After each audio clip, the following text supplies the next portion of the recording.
Welcome to the Explainer, everyone. Today, we are diving into a really fascinating problem. How on earth do blockchains actually connect to the real world? It's a completely critical piece of modern tech, and we're going to break down the exact software patterns that make this connection possible. Okay, let's dive into this. Here is our roadmap for decoding all of this. First up, the closed world problem. Second, the four oracle patterns. Third, supply chain use cases. And finally, time and cost analysis. Section 1. The closed world problem. Let's get right into it. So this is literally the multi-million-dollar question. Blockchains get all this hype for being decentralized, immutable, and practically impossible to tamper with, right? But there is a massive catch. Think of a blockchain like an impenetrable, highly secure bank vault. Yes, the vault is incredibly safe, but it is also completely blind. It's an isolated, closed-world system. If you're inside that vault, you only know about the stuff that's already in there with you. So if a smart contract suddenly needs to know the current price of a stock, or, I don't know, the weather in London, or whether a physical package got delivered, it just can't. It has absolutely no window to the outside world. And that brings us to our solution. To cure this blindness, we use something called a blockchain oracle.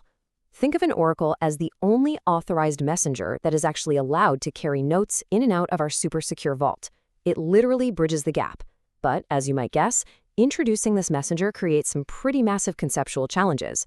We are taking this beautifully decentralized system and relying on an external, potentially centralized component to feed it the truth. So how exactly do we design these messengers? Section 2. The four oracle patterns.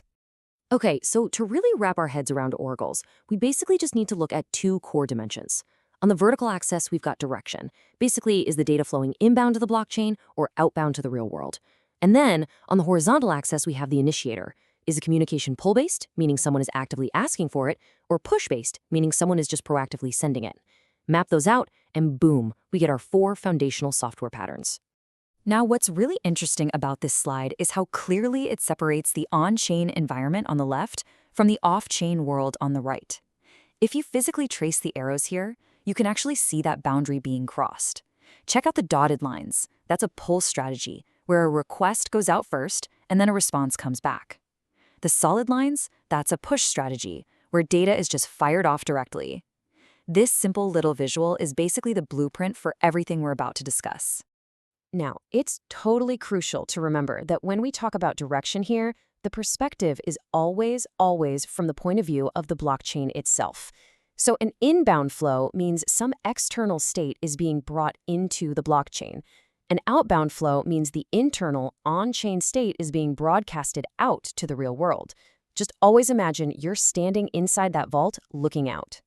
Of course, every single one of these patterns comes with its own unique trade-offs. Let's look at the two inbound variations. A pull-based inbound oracle is awesome for transparency. The request originates directly on the blockchain, so there's a clear, traceable record of it. But it's kind of passive, It relies on network speed and can definitely become a bottleneck. On the flip side, a push-based inbound oracle is super proactive. It's constantly listening for real-world updates and just shoving them in. But here is the staggering danger.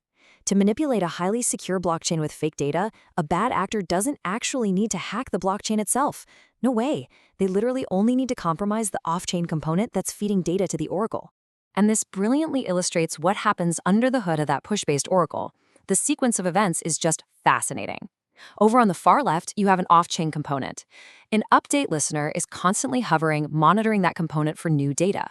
The second it spots something, it grabs it, hands it over to the controller for processing, and then the blockchain facade wraps it all up into a signed transaction and blasts it directly into the blockchain.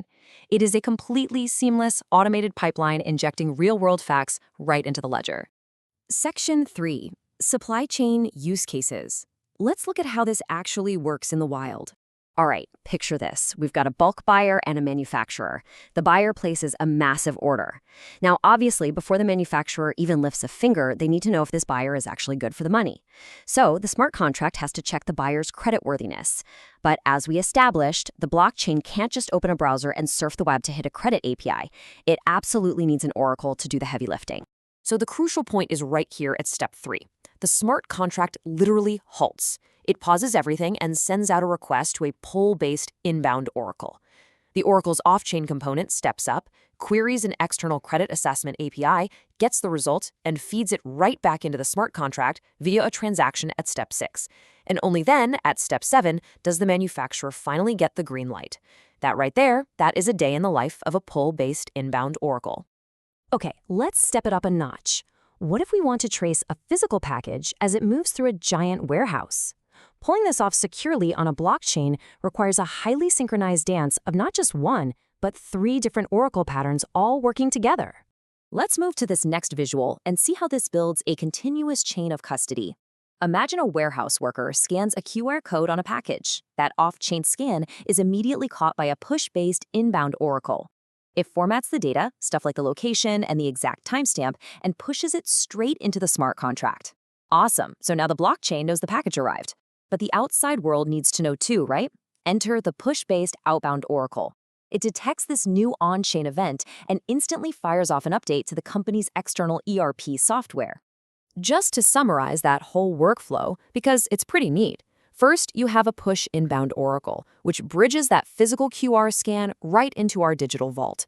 Second, you've got a push outbound Oracle, acting basically like a megaphone, announcing that event to the legacy ERP system. And finally, let's say the buyer goes to a web portal to check their order status. A pull outbound Oracle then reaches back into the blockchain to retrieve that specific historical record. It's a perfect example that really cements the practical utility of that 2x2 matrix we looked at earlier. Section 4. Time and cost analysis. 22,770 gas. That specific number is the baseline computational and storage costs the researchers actually recorded for a standard inbound Oracle transaction. See, because inbound Oracles are actively writing data to the blockchain, they incur a network fee. It's a really stark reminder that bringing data into our highly secure vault, it is never free. But I think the most fascinating data actually came from measuring latency. Check out the massive contrast here. A pull-based outbound Oracle, which remember just involves the outside world reading historical data from the blockchain, that took a blazing fast 0.13 seconds on average. But the push-based outbound Oracle, that took a sluggish 16.2 seconds. So why such a massive difference? Well, the data tells us this delay happens because the push-based outbound Oracle is actually reacting to new transactions on the blockchain. And transactions take time. They have to be mathematically verified and mined into blocks by the network. On average, it waits roughly 1.5 interblock times.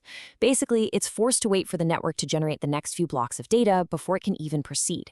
And, while 16 seconds might not sound like a huge deal in everyday life, if you're talking about high-frequency trading or time-sensitive automated business operations, a 16-second delay could be absolutely devastating. It is quite literally the cost of decentralization. Which brings us to our final and maybe most important thought. Blockchains are incredible precisely because they are decentralized and trustless. Yet, as we've just seen, they are completely and utterly reliant on these Oracle patterns to understand anything about the real world. So we really have to ask, if oracles are our only bridges, doesn't relying on them create the ultimate centralized point of failure for a supposedly decentralized system? It's a profound paradox, and it's one that software engineers are going to be wrestling with for years to come. Thank you so much for joining me on this explainer. Keep asking those big questions, and I'll catch you next time.